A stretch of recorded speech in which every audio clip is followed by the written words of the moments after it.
Sandra María er komin hérna til Stara Pásóa í Serbíu, hvernig bara að vera hérna?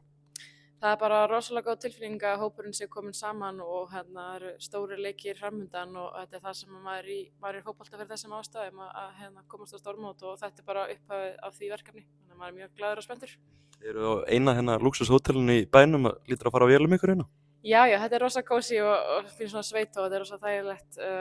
Þetta er alltaf sama stað en við löpum á leikinn og löpum á æfingar þannig að þetta er mjög þægilegt að æfa vel og funda mikið þannig að það er það sem við þurfum til þess að einbeita okkur að EM og ég held að aðstæðurnar séu bara fínar í það.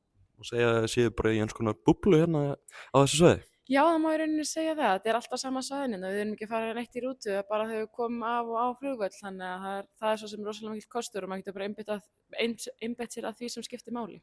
Hvernig hefur bara gengið að æfa í þessum mikla hita? Heyrðu, bara mjög vel. Við tölum það eftir æfinguna í dag auðvitað er krefjandi sérstaklega fyrir okkur Íslendinga sem er ekki vanir miklum hita að koma í aðstæður svo þessar sem er upp í 38 gráður á æfingu og mér finnst ég búin að ná að halda standard og fókus rosalega vel á æfingum og ná að æfa vel þar sem við erum að leggja tíman í og ég held að það hjálpa okkur bara fyrir Svissi að vera aðeins vanar hitanum. Mikill munur að æfa hér og Akureyri? Já, það er smá hitamunur og það er hér grasvöllur og allt það sem það er venjast en bara fyrst og fremst gott að vera komin í hópinn með stelpunum og vera farin að spila okkur saman og stilla strengi til þess að vera klárar fyrir EM. Er svona búin að vera saman hérna í nokkra daga, skrítið að hugsa til þess að þið muni fara yfir til Sviss eftir nokkra daga og bara EM að hefjast? Nei, alls ekki skrítið, bara meira tillökun held ég. Við ætlum bara að byrja að fókusa á þetta verkefni sem er núna og þessi leikur gegn Serbíu er mikilvægur í undirbúning fyrir EM, þannig að við ætlum bara að byrja að ná fram góðri frammistöðu þar og gott fyrir okkur að fá smá sjálfstraust og kassa út áður en EM hefst og þess vegna ætlum við að leggja allan fókus núna á föstudaginn. Hvernig bara lýst þér á að mæta þessu serbneska liði? Mættu þau náttúrulega í fyrra og það voru hörkuleikir? Já, þetta er hörkulið, þetta er velspilandi lið og með sína góða styrkleikar sem við þurfum klárlega að loka og bara frábært fyrir okkur að fá einn leiki viðbót fyrir EM til þess að stilla okkur saman sem lið og fókusa þessum hvað við viljum gera með boltan og framvegis, þannig að þetta er bara rosalega jákvætt og maður býður spenntur eftir leiknum. Hvernig var bara að fá að heyra þú værir í EM-hóðum? Það er alltaf rosalega mikið forréttindi og stolt og maður býður alltaf spenntur og stressaður áður en að hóparnir eru tilkynntir og það er ekkert annað núna, ekki síst þegar svona stórt mót framundan og já, bara rosalega mikið gleði þegar maður kemst að því að maður er í þessum hóp. Búin að vera fastakonna í hópnum ansi langan tíma, varstu eitthvað stressað fyrir þessu?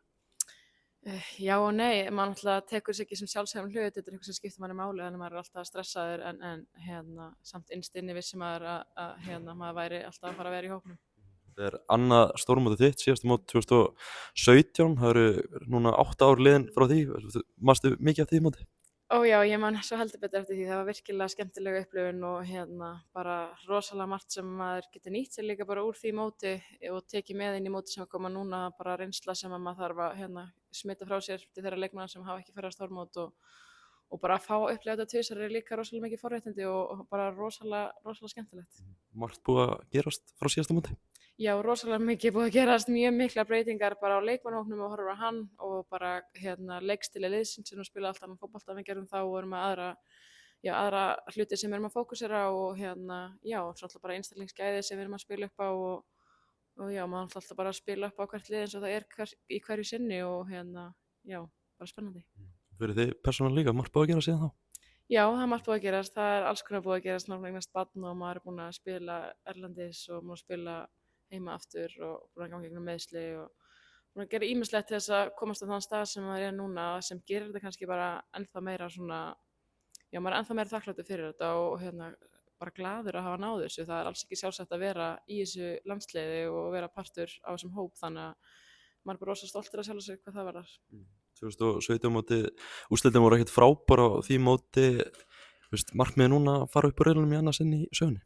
Já, fyrst og fremst markmið okkur núna er bara að komast upp á riðlunum, það er alveg augljóst markmið og svo ætlum við bara að sjá hvað tekur við eftir það en við finnum alltaf bara inn í alla leiki með það markmið að vinna.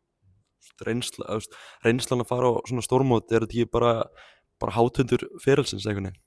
Jú, í rauninni, þetta er í rauninni allt sem þú leggur inn, öll vinnan sem þú leggja á þig, bara öll árin frá því þú varst lítil stelpa drauma að komast í landslið, þetta er einhvern veginn allt þess virði þegar þú kemst síðan á lokamóti eins og núna, þetta er náttúrulega bara rosalega skemmtilegt og ég held að þetta sé draumur allra ungra stelpna og stráka sem vilja komast langt og maður einhvern veginn svona er pínu að upplifa drauminn þannig að það er rosa skemmtilegt. Og spila núna á EM bara eftir nokkra daga, fyrsti leikur á móti Finnlandi 2. júlí, það bara heldur betur stutt í þetta. Já, byrjaði að telja niður fyrir löngu síðan og svo allt í einu eins og maður blikki augunum og þá allt í einu bara nokkrir dagar í þetta mót og það er bara raunin núna og maður er bara spenntari með deginu sem líður. Takk fyrir það, Sandra, og gangi vel.